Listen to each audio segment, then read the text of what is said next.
ओम शांति। आज की अव्यक्त मुरली का सार, संपूर्ण पवित्रता का व्रत रखना और मैंपन को समर्पित करना ही शिव जयंती मनाना है। सुनते हैं मुख्य पॉइंट्स। पहली पॉइंट, आज विशेष शिव बाप अपने शालिग्राम बच्चों का बर्थडे मनाने आए हैं। बाप अवतरित होते ही यज्ञ रचते हैं और ब्राह्मणों के बिना यज्ञ संपन्न नहीं होता है, इसलिए यह बर्थडे अलौकिक है, न्यारा और प्यारा है।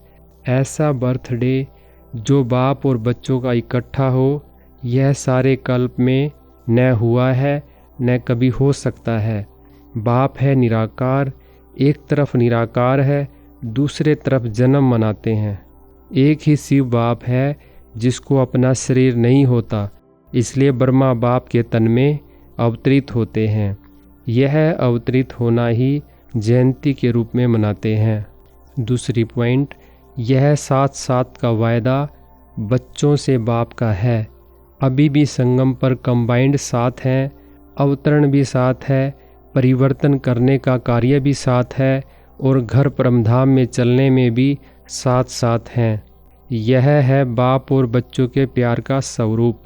शिव जयंती भगत भी मनाते हैं, लेकिन वह सिर्फ पुकारते हैं, गीत गाते हैं। आप पुकारते नहीं, आपका मनाना अर्थात समान बनना। मनाना अर्थात सदा उमंग उत्साह से उड़ते रहना, इसलिए इसको उत्सव कहते हैं।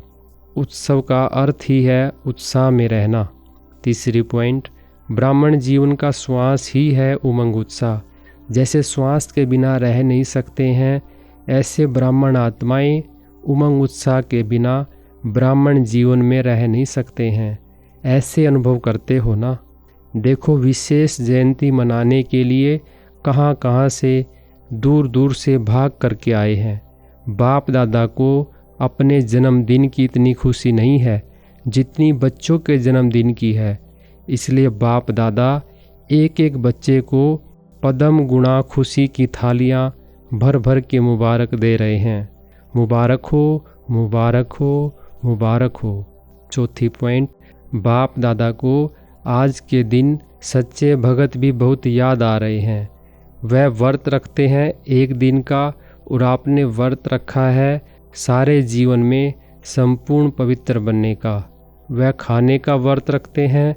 आपने भी मन के भोजन, व्यर्थ संकल्प, नेगेटिव संकल्प, अपवित्र संकल्पों का व्रत रखा है। व्रत रखना अर्थात श्रेष्ठ वृत्ति बनाना। तो जैसी वृत्ति होती है वैसे ही दृष्टि कृति स्वतः ही बन जाती है। पांचवी पॉइंट, फेस को देखते हो या भ्रुकुटी के बीच चमकती हुई आत्मा को देखते हो। कोई बच्चे ने पूछा कि जब बात करना होता है, काम करना होता है, तो फेस को देख करके ही बात करनी पड़ती है, आँखों के तरफ ही नज़र जाती है। तो कभी कभी फेस को देख करके थोड़ा वृत्ति बदल जाती है। बाप दादा कहते हैं आँखों के साथ साथ भ्रुकुटी भी है, तो भ्रुकुटी के बीच आत्मा को देख बात नहीं कर सकते हैं। फेस में देखो, लेकिन फेस में भ्रुकुटी में चमकता हुआ सितारा देखो। तो यह व्रत लो, लिया है लेकिन और अटेंशन दो। छठी पॉइंट, आत्मा को देख बात करना है। आत्मा से आत्मा बात कर रहा है, आत्मा देख रहा है, तो वृत्ति सदा ही शुभ रहेगी। और साथ साथ दूसरा फायदा है, जैसी वृत्ति वैसा वायुमंडल बनता है। वायुमंडल श्रेष्ठ बनाने से स्वयं के पुरुषार्थ के साथ साथ सेवा भी हो जाती है, तो डबल फायदा है ना। ऐसी अपनी श्रेष्ठ वृत्ति बनाओ, जो कैसा भी विकारी पतित आपके वृत्ति के वायुमंडल से परिवर्तन हो जाए। ऐसा व्रत सदा स्मृति में रहे, स्वरूप में रहे। सातवीं पॉइंट, आजकल बाप दादा ने बच्चों का चार्ट देखा। अपने वृत्ति से वायुमंडल बनाने के बजाय कहाँ कहाँ कभी कभी दूसरों के वायुमंडल का प्रभाव पड़ जाता है। कारण क्या होता?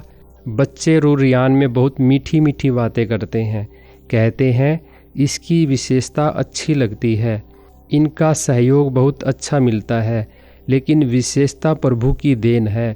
ब्राह्मण जीवन में जो भी प्राप्ति है, जो भी विशेषता है, सब प्रभु प्रसाद है। प्रभु देन है। सहयोग मिलता है, अच्छी बात है, लेकिन सहयोग दिलाने वाला दाता तो नहीं भूले ना। 8वीं पॉइंट, चेक करो, बड़े बड़े विकार का व्रत तो रखा है, लेकिन छोटे छोटे उनके बाल बच्चों से मुक्त हैं।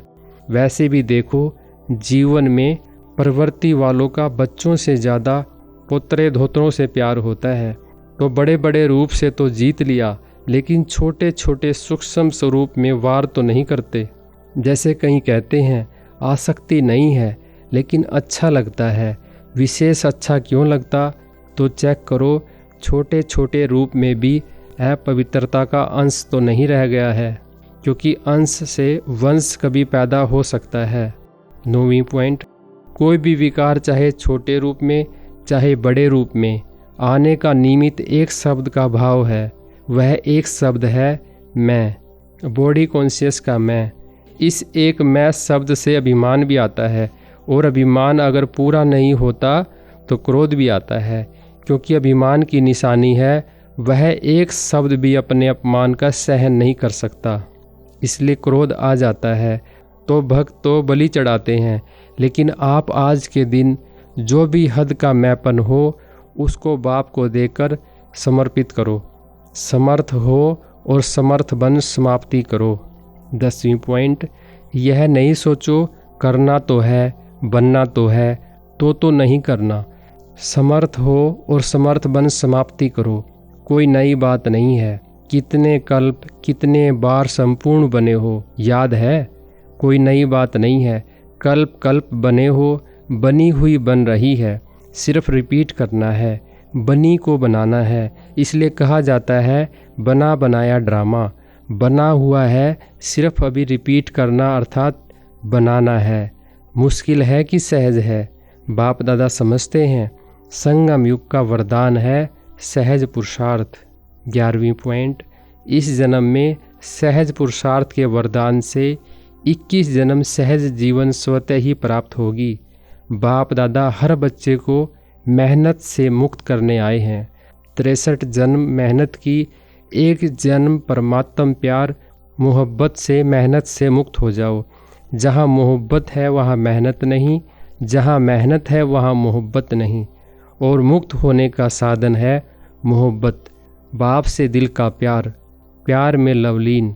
और महामंत्र है मन मना भव का मंत्र। हर एक बच्चा सहज पुरुषार्थी, सहज भी तीव्र भी। दृढ़ता को यूज करो। हम ही थे, हम ही हैं और हर कल्प हम ही होंगे। वरदान है सर्व खजानों की इकोनॉमी का बजट बनाने वाले महीन पुरुषार्थी भव। विस्तार है, जैसे लौकिक रीति में यदि इकोनॉमी वाला घर न हो तो ठीक रीति से नहीं चल सकता, ऐसे यदि निमित्त बने हुए बच्चे इकोनॉमी वाले नहीं हैं तो सेंटर ठीक नहीं चलता। वह हुई हद की प्रवृत्ति, यह है बेहद की प्रवृत्ति। तो चेक करना चाहिए कि संकल्प, बोल और शक्तियों में क्या क्या एक्स्ट्रा खर्च किया। जो सर्व खजानों की इकोनॉमी का बजट बनाकर उसी अनुसार चलते हैं, उन्हें ही महीन पुरुषार्थी कहा जाता है। उनके संकल्प, बोल, कर्म व ज्ञान की शक्तियाँ कुछ भी व्यर्थ नहीं जा सकती। स्लोगन है, स्नेह के खजाने से माला माल बन, सबको स्नेह दो और स्नेह लो। अच्छा, ओम शांति।